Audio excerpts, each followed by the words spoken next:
Today I'm going to be doing a quick tutorial on how to use the game Kahoot. You can access this by going to kahoot.com or downloading the application. Once you get to the main page, you can either play the game if the game's already created, or you can log in or sign up to create a new game. Once you log in, it's going to take you to your home page. From here, you can view the Kahoot games you've already created, or you can create a new Kahoot game. You can also view games that other people have created or search for games that other people have created. But for today, we're going to create a new Kahoot game. So click on New K. You can create a jumble, a survey, a discussion, or a quiz. You can assign Kahoot as homework. You can assign it to groups. You can have them do it live. This game is really versatile and flexible. There's a lot of different things that you can do with this game and different ways that you can use it. For today, we're going to be creating a quiz.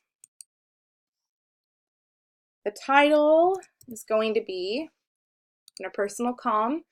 For the description, you can put a hashtag if you want to make it more public and more interactive. Students can find it by searching the hashtag. Or you can just put a simple description of what the assignment is. So I'm going to put hashtag CommQuiz. You can make this visible to everyone or only to yourself. For the audience, I'm going to be putting university. And you can also add an image here to customize the game and make it easier for you to find it.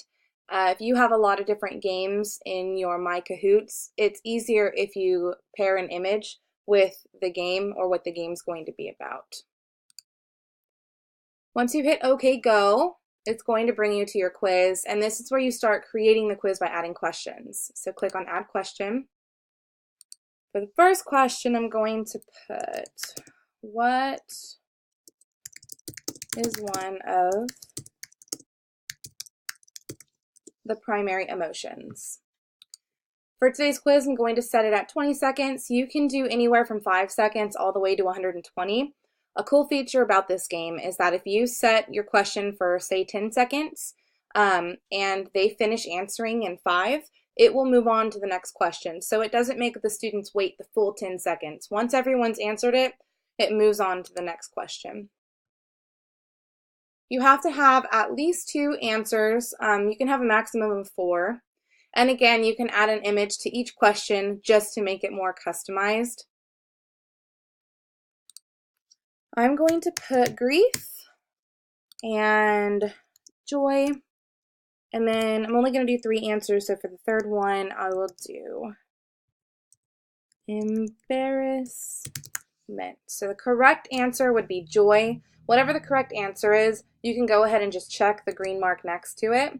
If you have more than one correct answer, so just say, for example, if grief was one of the primary emotions, I would select it, and then we would have grief and we would have joy. They can select either one of these and it will be the correct answer. So when you do this, it just gives them multiple chances to get a correct answer. For today, though, only joy is going to be a correct answer. So once I'm done with my question, I'm going to hit next. And then I can add another question if I would like. From here, we can edit the question, delete the question, change the time limit, or we can move the question by clicking on the side and dragging it.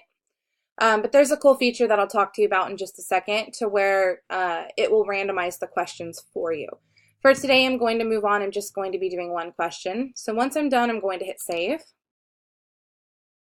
And here I can edit it, preview it, play it, or share it. I am going to preview it for you guys. So this is what the game will look like. It creates an area for the students to enter the PIN. This is the game options area, and this is where you can change the entire game. So go ahead and take a look at this. This makes it more custom. You can have a random name generator. You can randomize questions, randomize answers. So take a look at this whenever you get some free time. I'm going to be doing classic mode, so player versus player. You can also do a team versus team mode. Once you select your game type, it'll come up with a PIN that your students are going to enter onto their devices. So I'm going to copy the PIN, and I'm going to paste it, and then I'm going to hit enter. For my nickname, dash, and I'll hit OK, go. Once your students enter their nickname, they'll pop up here. If they have an inappropriate name, you can click on their name and remove them from the game. So once everyone's in, we're going to hit start. It'll give them time to get ready for the question. What is one of the primary emotions? And then they select the corresponding color and shape. So I can either select joy here, or if they're on a mobile device, they can select it here. So we're going to click joy, and then it moves on. It creates a podium that shows them the correct answer, and then it'll also show them their points and how many they've gotten in a row, and also what place they're in. So I'm going to hit next. And this is what will happen when the game's complete. You'll see a podium with first place, second place, and third place, and it will show their points.